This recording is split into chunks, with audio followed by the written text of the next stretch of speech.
the monthly cost for running the property is extremely low compared to an HMO.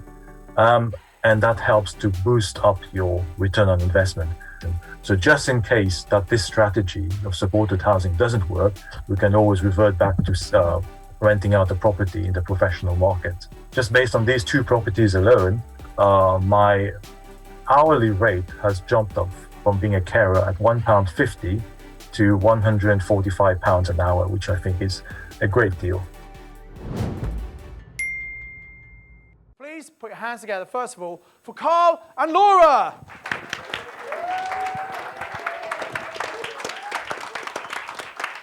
Hello, can you guys hear me? We can, yes. Yeah, hi Simon. Thank you very much for introducing us. So basically, I will just start by giving a quick introduction about ourselves. I grew up in the island of Mauritius, where it's always warm and sunny. I graduated in Singapore, where it's hot and humid. But I ended up in England, where it always rains, apparently, and the trains get cancelled, as it happened to us yesterday when we were in Houston. So apologies for not being with you virtually, being with you physically, but now we can have the technology to do it virtually. So in 2002, while I was doing my PhD in physics in the University of Birmingham, I've worked with my partner Laura, and we've been together forever since. After that, we moved down to London, where I worked in the academic sector. Very long hours, very competitive environment, and also a salary of, I think, about £9.50 an hour, effectively. We plowed on, but unfortunately, life has a way of getting to us. And unfortunately, in 2013, Laura fell ill, and we'll tell you more about that in a minute. So in 2018, I decided to quit my job in the academia and focus solely on the health of Laura. She was recipient of a personal independence payment at the time, and I was her carer. So effectively, my salary fell from something like £9.50 an hour to £1.50 an hour, which is not great. But luckily, we did have a buy-to-let flat, which helped us. And we saw property as a way to accelerate ourselves towards financial independence. So I'll just play a pre-recorded video of Laura talking about her own story. Hi everyone, I'm Laura. I'm really sorry I'm not on stage physically today, but I think our next slide will explain why that is. I grew up most of my life in London, though I have a multicultural background. My father is French and my mother is English with Eastern European heritage. So I grew up speaking a couple of languages, and I've always enjoyed learning new languages greatly. I worked for 15 years in the social housing sector, principally in policy, business development and project management roles. My roles have mainly been in housing associations, and I've also worked very closely with local authorities to help them find solutions for those in housing need. I work for the Mayor of London, and alongside my main role, I am also co-chair of our Network for Disability.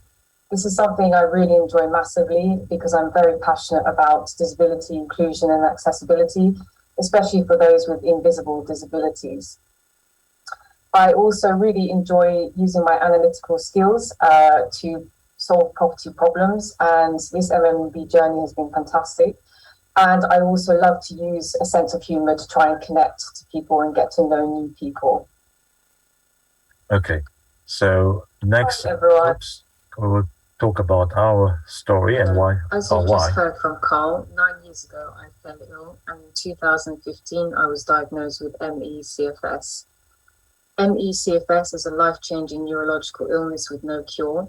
What it means practically is that my energy capacity has been cut down to no more than 25 to 30% of what it used to be as a normal, healthy adult.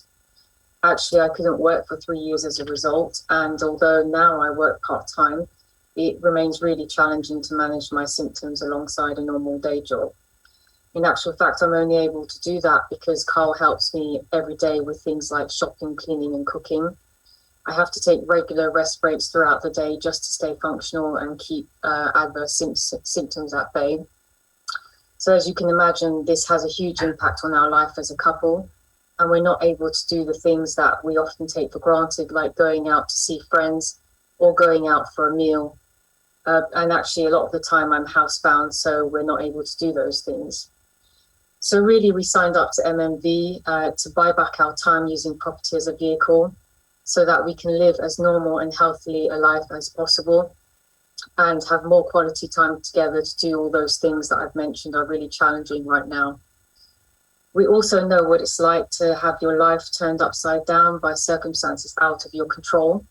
And we really want to use this life experience and my background in social housing to help people who've fallen on times and experienced similar circumstances and to deliver housing for those in need. Okay. So the strategy we use for the MMV year is supported housing. So just to explain very briefly, so supported housing is where you as an investor come in and lease the property to a care/support provider. And this care/support provider, and in our case, we work with a charity, they'll be using the property to house vulnerable people with additional support needs. There are about 18 different categories of vulnerable people you can look after. People with homelessness, people with substance abuse, ex-servicemen, and so on and so forth. It is a bit of an advanced strategy because it does involve several components to come together before things can work. And one of the things I just mentioned is that you need to work very closely with a support provider. And obviously, because you work throughout the period of the leasing, you have to make sure that they know what they're doing. They're looking after the people like they say they would do. So there's a lot of due diligence to be made in that regard. Also, there are things to be looked out for in terms of the lending, the lease, etc. But however, if it is done properly, then you will enjoy quite a number of benefits. And for example, I can mention there are no management fees because effectively the charity is basically looking after the property for you. There are no utility bills, no voids to consider for, which is often the case in HMOs. And oftentimes you can negotiate an internal repairing lease at least, meaning that if there is any sort of damage by the clients that put in the property, then basically the charity is responsible for that. And you also enjoy, depending on the negotiation skills and so on, you can enjoy enhanced benefit rates because this is what is allowed because there is an additional component for support for these vulnerable people. So if done properly, as I mentioned, it can potentially yield a very high return on investment with no management, which provides you with the passive income we're looking for. Our brand is to provide high quality accommodation because we don't think that it is fair that a lot of vulnerable people are housed in substandard properties, and you will see some examples in a minute. I should also say a big shout out to our coach, Kirsten, who guided us throughout this mastermind year. And I think a lot of the deals we've made wouldn't have been possible without her help. So the first deal I'm going to show you is Theobald Street in Wiltshire. So we're based in London, but we're investing out of area. It's a 5-bed HMO, which has been sourced directly through an agent. The sale of the property fell through, and I moved in quite quickly and made an offer, which is why the agent and the seller worked with us to get through with the conveyancing. We paid effectively the asking price because it was, like as Simon said earlier, it was an ROI that worked for us. So we had no hesitation to park our money there. It's a very spacious property. All the rooms are more than 10 square meters, which is important for a lot of the client groups that the charity are housing, because oftentimes people with mental health tend to stay in the rooms, and it's important that they have the space. It's on a quiet residential street, and it's an excellent location. So just in case that this strategy of supported housing doesn't work, we can always revert back to renting out the property in the professional market. So the property was eventually, about a month ago, leased on a 3-year lease to the charity, and through negotiation, we achieved close to market rent levels. This was the day when we handed the keys to the charity, and what we are pleased to say is that this property is called a Rainbow House, and it's being rented. The charity effectively have LGBTQ plus client groups there. So they form their own community, because oftentimes they are subjected to persecution within even the homelessness clientele. So it is a bit of a pilot project. It's not the first one in England, but it's certainly the first one in the region. So we're very happy to have enabled that. And through our efforts and through this scheme, the local authority and the charity have identified some 40 plus clients that would fit into this group. I'll just let Laura speak about the next property deal. So our next property is County Road, also in Wiltshire. This is a 5-bed HMO that we purchased through an agent. It's currently tenanted with professional tenants, so it is yielding currently. The bedrooms are very spacious, and some of them have ensuite kitchenette units. There is also potential to extend into the loft. Our next steps for this project over the next few months are to manage the tenant turnover. So we've served Section 21 notices, and we will be supporting those professional tenants to find suitable accommodation elsewhere.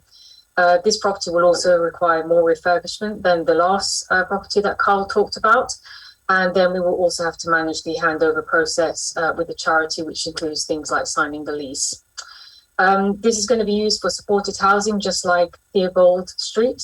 And though we are still in discussion about the type of client group, we have been talking about the potential of using it for ex-offenders.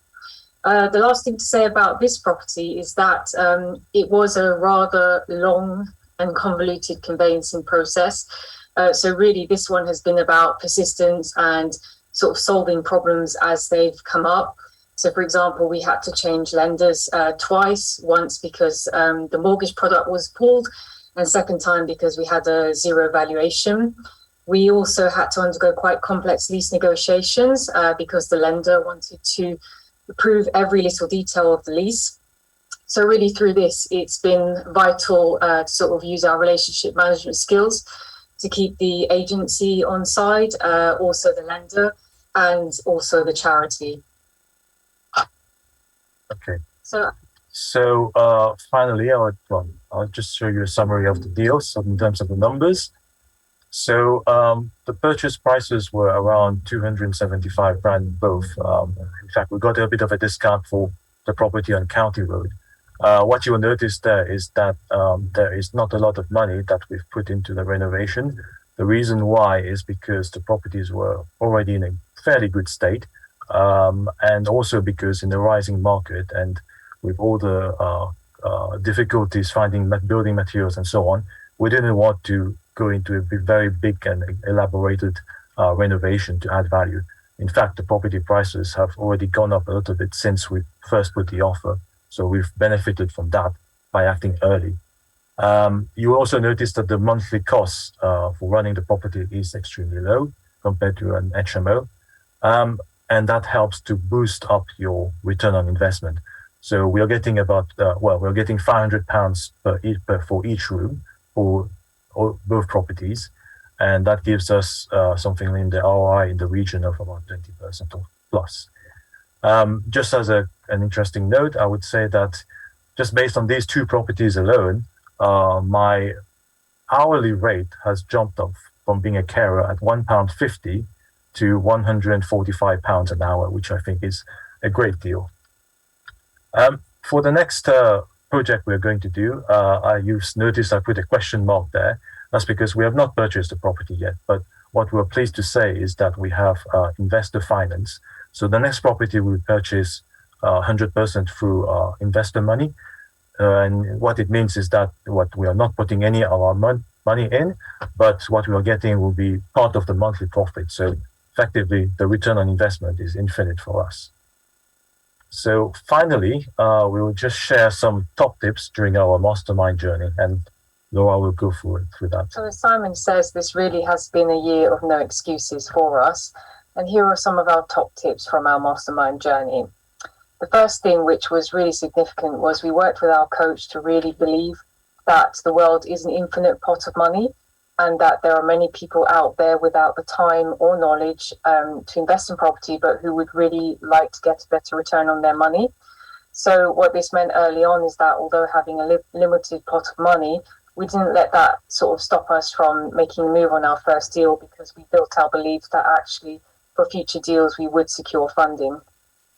The next really important point is to keep building a pipeline of deals, keep doing your due diligence, visiting estate agents, sending landlord letters, because you never know when a deal is going to fall through. And for example, the County Road property, that was the first deal we made an offer on, but the conveyancing took a long time and there were some potential pitfalls along the way. But actually we had a second deal in the pipeline, which ended up completing first. So had it have all gone pear-shaped, we would have had that deal to fall back on. The third tip is just to keep calm and carry on. You will, as a property investor, encounter many ups and downs, and you will come up with lots of problems along the way. And I think the key thing is just to really sort of keep persisting, keep taking action, and to really realize that actually your job as an investor is to solve problems along the way that other people don't, and that's what will make you successful. I would also say it's really important to own your success. And by that, I mean, for example, telling people what you're doing, because by telling people what you're doing, you are actually kind of committing to your goals and verbalizing them. And I think at the start of any journey of this kind, it's really important to do some work on your mindset. And that includes really setting your goals and intentions and really getting to the bottom of what your motivation is for investing in property. And I think that can be your guiding principle throughout your journey. And finally, it's so important just to enjoy the journey and to celebrate your wins along the way. At times we found it really frenetic and it's been hard to find those little moments of celebration, but it is really key to acknowledge all the little hurdles you get over, and also to make the most of the network that you're part of, get to know people and really have fun along the way, because that's when we are all in our flow and sort of being the best versions of ourselves. Okay, so, well, thank you very much for your attention. I do hope you got massive value from watching this YouTube video. I'd encourage you to click on the link below to come and do the online training with me. And I've got another video lined up for you, which I think is also going to be really useful, that you should watch once you've registered for the online training with me. So invest with knowledge, invest with skill. I'll see you very soon.